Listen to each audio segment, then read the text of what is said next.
Régis Le Sommier, est-ce que vous nous entendez ?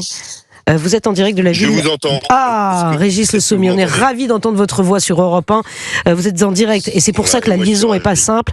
De Koursk, vous êtes à la frontière ukrainienne, côté russe. Je ne sais pas si vous avez entendu les mots de Nathan Devers qui a expliqué en substance, je vous résume avec beaucoup moins de talent bien sûr, que Donald Trump va changer la politique des États-Unis vis-à-vis de l'Ukraine, que Donald Trump va dérouler le tapis rouge à Vladimir Poutine afin qu'il y ait un accord qui soit trouvé avec l'Ukraine, mais que l'Ukraine perdrait, et que c'est pour cette raison que Joe Biden autorise ce soir pour la première fois l'Ukraine à frapper la Russie avec des missiles longue portée. Est-ce que vous êtes d'accord avec ça ? Alors écoutez, moi la question des missiles longue portée, elle concerne justement précisément la région dans laquelle je me trouve, c'est-à-dire le front de Koursk. Pour le moment, Joe Biden demande de limiter l'emploi de ces missiles, mais en effet, les attaques à max, c'est-à-dire les missiles longue portée fournis aux Ukrainiens par les Américains, vont être probablement tirés. Et nous, là, je me trouve à côté de la centrale nucléaire de Kurchatov, qui est au nord de la poche qui a été conquise par les Ukrainiens. J'espère qu'on va pas avoir des attaques cette nuit. Ah, vous redoutez des attaques cette nuit, là, du côté de Koursk ? L'usage autorisé par les Américains. Pardon ? Vous redoutez des attaques cette nuit, Régis Le Sommier ? Oui. Oui, tout à fait. Moi, l'endroit où je suis, là, je sors de 3 jours sur le front avec les troupes russes contre les troupes ukrainiennes. J'étais avec une équipe de dronistes, c'était absolument incroyable et c'était d'une intensité rare parce que les Ukrainiens tiennent dans ce front. Ils tiennent sur le saillant de Soudja qu'on appelle. En revanche, sur les autres portions du front, l'armée ukrainienne est clairement en recul et il y a vraiment un risque d'effondrement du front. Simplement, cette carte de la présence des Ukrainiens en Russie, sur le territoire de Russie, c'est peut-être la dernière carte de Volodymyr Zelensky. Et il y a une volonté de la part des Ukrainiens de rester, de maintenir puisque Poutine a dit qu'il ne négocierait pas tant que les troupes ukrainiennes se trouvent sur le territoire de Russie. Voilà, c'est une situation extrêmement compliquée. S'il y a des missiles à haute portée, longue portée utilisés, voilà, nous on est dans une ville où il y a une centrale nucléaire de type Tchernobyl. Voilà, c'est une centrale qui peut recevoir des impacts. On est dans une situation qui est extrêmement critique. La nuit dernière, on a entendu, par contre, dans l'autre sens, les missiles russes allaient frapper la ville de Kiev. Ils sont passés juste au-dessus de nous. Et voilà, donc c'est quand même une phase de la guerre extrêmement incertaine où chacun. Et en effet, ce que disait Nathan est vrai. Poutine essaye de pousser son avantage au maximum, d'essayer de récupérer un maximum de territoire. Si négociation il doit y avoir, simplement la question de la présence des Ukrainiens sur le sol russe empêche pour le moment toute négociation du point de vue des Russes. Et je pense pas que Donald Trump soit personnellement, enfin ça c'est mon avis personnel, puisse amener Poutine à une négociation, d'autant que les troupes russes, je vous le disais tout à l'heure, sont vraiment à l'offensive. On le voit à Kupiansk, on le voit à toutes les villes du sud sont quasiment assiégées et les derniers bastions ukrainiens du Donbass pourraient tomber assez rapidement. C'est-à-dire qu'on s'attend à ce qu'il y ait un effondrement du front à un moment, à un endroit, et à ce que les Russes avancent de façon beaucoup plus nette, peut-être jusqu'au Dniepr. On se dit les choses. Régis Le Sommier. Franchement, oui. Alors Ursula von der Leyen a dit ce soir que l'Ukraine pouvait compter sur le total soutien de l'Europe, mais là, vu la situation que vous nous décrivez, j'ai envie de dire c'est mal barré là pour l'Ukraine. C'est-à-dire que les frontières de l'Ukraine risquent de bouger. Je vais vous poser la question. On va peut-être écouter ce qu'a dit Emmanuel Macron. Lui aussi s'est exprimé depuis l'Argentine sur le tarmac. Régis Le Sommier. Voilà ce qu'il a dit sur l'Ukraine. Je crois qu'il est clair que les intentions du président Poutine sont d'intensifier ces combats. On le voit depuis plusieurs semaines. Et donc, dans ce contexte, nous devons tenir nos engagements à l'égard des Ukrainiens, c'est-à-dire leur permettre de mener cette guerre de résistance. Et je crois qu'aujourd'hui, si on a besoin de savoir quelles sont les intentions de M. Poutine, ce qu'il vient de faire sur le terrain les signe clairement. quelles que soient ses déclarations, il ne veut pas la paix et n'est pas prêt à la négocier.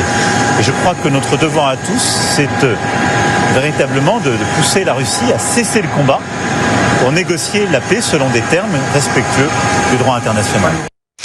Régis Le Sommier, vous venez d'entendre les mots d'Emmanuel Macron. Que dites-vous ? On a l'impression finalement d'être... très bien, on soutient l'Ukraine, on a soutenu l'Ukraine depuis le début. Emmanuel Macron a beaucoup soutenu l'Ukraine. La présidente de la Commission européenne dit la même chose ce soir, mais dans les faits, est-ce que cette guerre n'est pas perdue, Régis Le Sommier ? Écoutez, ce que dit Emmanuel Macron, il semble indiquer que Vladimir Poutine aurait demandé à ses troupes d'intensifier le combat. En réalité, le combat, il est toujours aussi intense, et ce depuis des mois. Ce qui se passe avec l'Ukraine, c'est pas un déficit d'armes, c'est un déficit d'hommes. Le problème, c'est que l'Ukraine n'arrive plus à reconstituer ses brigades. La plupart d'entre elles ne sont plus que des peaux de chagrin. Elles ont été usées par les combats et l'Ukraine n'arrive pas à recruter.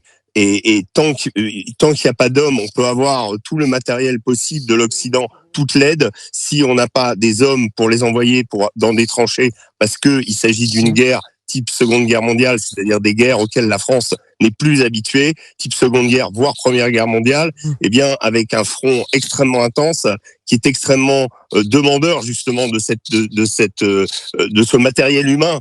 Et l'Ukraine, actuellement, est à bout de souffle et n'arrive plus à recruter. Et je crois que ce n'est pas OK, on peut accuser Poutine, on peut continuer avec cette rhétorique, on va aider l'Ukraine à faire une guerre de résistance. Mais ça va. Voilà, la vérité, c'est que nous n'avons pas les troupes pour les envoyer en Ukraine. Emmanuel Macron avait parlé d'envoyer des troupes, mais où sont-elles ? C'est pas 30 000, 40 000 hommes que déployés français qui vont pouvoir contenir le flot des troupes russes. Ces troupes russes, elles sont extrêmement bien organisées. Elles ont beaucoup appris de leurs échecs. Elles perdent des hommes aussi, certainement pas d'ailleurs au chiffre de 1000 hommes par jour, puisque nous on voit bien au niveau des hôpitaux ici sur le front de Koursk, il y a une activité, certes, il y a des pertes, mais on n'est pas à 1000 hommes par jour, comme j'ai entendu certains dire depuis la France en citant des sources totalement anonymes, voire des sources uniquement ukrainiennes.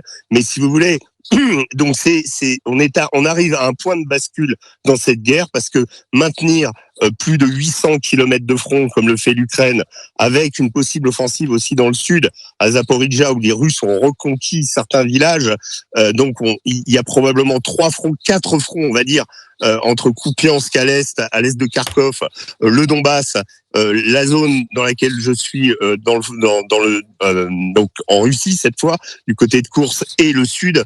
Clairement, on arrive à une situation où le basculement est possible, et dans ce cas-là, il faut voir aussi que la géographie du Donbass, c'est-à-dire qu'une fois les dernières forteresses ukrainiennes conquises, si elles doivent être conquises par les Russes, eh bien la géographie est totalement plate, c'est-à-dire que jusqu'au Dniepr, ce ne sont plus que des plaines à blé sur lesquelles les blindés russes n'auront aucun mal problème, effectivement, à intervenir. En plus, ce sera la période de l'hiver, donc là on est dans une période qui s'appelle la Rasputitsa ici. Mais je croyais qu'il fallait pas utiliser les chars à ce moment-là. Difficile. Non, c'est ça, il fallait pas utiliser les chars à ce moment-là, à cette période-là de l'année, Régis Le Sommier.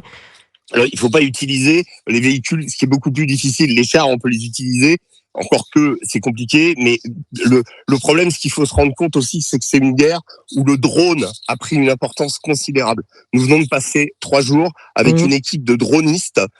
Ils arrivent à cibler plus d'impact chez leur adversaire qu'on utilise que l'artillerie aujourd'hui. C'est-à-dire que le drone a pris le contrôle du champ de bataille. C'est absolument incroyable. Et la nuit, les Ukrainiens envoient des drones côté russe qui s'appellent Baba Yaga, qui est un nom de sorcière. C'était la sorcière qui faisait peur aux enfants dans la mythologie slave. Le drone Baba Yaga, c'est un drone agricole sur lequel les Ukrainiens ont fixé des mines, et ils se baladent au-dessus des maisons.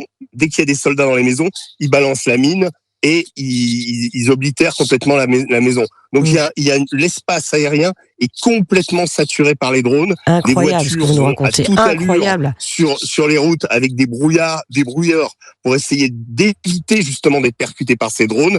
Et l'activité des dronistes côté ukrainien et côté russe, c'est jouer à essayer de se capter, que chacun capte la fréquence de l'autre pour essayer de faire tomber le drone de l'adversaire ou brouiller sa fréquence, comme ça il n'a plus d'accès à son drone. Et l'objectif, évidemment, c'est de faire percuter un véhicule par le drone. Et c'est ce qui se passe tous les jours. Et ça, c'est beaucoup plus efficace que l'artillerie. Mais vous avez la combinaison artillerie et drone. Et voilà comment se fait la guerre. Alors, quand on a une guerre comme ça, effectivement, on comprend un peu plus que ça n'avance pas très vite, si vous voulez. Parce que chaque adversaire essaye de contrer celui qui est en face. Voilà. Juste une question encore, Régis Le Sommier. D'après les États-Unis et l'Ukraine, il y a 50 000 soldats, dont plus de 10 000 venus de Corée du Nord, qui ont été mobilisés par Moscou dans la zone où vous vous trouvez, cette zone proche de la frontière ukrainienne, à Koursk justement. Est-ce que vous en avez croisé ? Alors non, je n'ai pas croisé de Nord-Coréens. En revanche, j'ai croisé des Chinois, des Colombiens. Il y a un régiment en effet d'une division qui s'appelle la division sauvage Donbass, qui s'appelle Pietnachka, et ce régiment est composé de volontaires étrangers. On a été assez surpris justement dans l'équipe de drones de ce régiment de découvrir un Chinois de Chine. Qui venait apporter ses compétences à l'armée russe et travailler avec les Russes, avec un espèce de sabir d'anglais, voilà. Il y avait des mercenaires clairement des mercenaires sri-lankais et colombiens. En revanche, je n'ai pas vu de Nord-Coréens. 10 000, ça me paraît beaucoup parce que vous savez, la zone n'est pas très très grande. Nous, on évolue jusqu'à la frontière ukrainienne. On y était donc hier soir. On est revenu vers la ville de Kourtchatov aujourd'hui. On a fait une incursion à Koursk. S'il y avait on est avec des militaires russes. S'il y avait des Nord-Coréens par dizaines de milliers, je pense qu'on vous les auriez vus. Vous les auriez vus, Régis Le Sommier. Non, c'est sûr. Je pense que oui. Mais je ne dis pas qu'il n'y en a pas. Mais je pense plutôt pour des conseillers techniques, des gens attachés sur les fonctions fonctions support, comme les missiles, les tirs de missiles, parce que les Coréens ont fourni des missiles aux Russes. Bon, Régis Le Sommier, faites attention à vous. Faites attention à vous, s'il vous plaît. J'aimerais bien vous revoir dans le studio d'Europe 1 en grande forme. C'est toujours un plaisir. Voilà, ça vous fait plaisir aussi. Faites attention à vous. Merci infiniment. C'était passionnant comme toujours.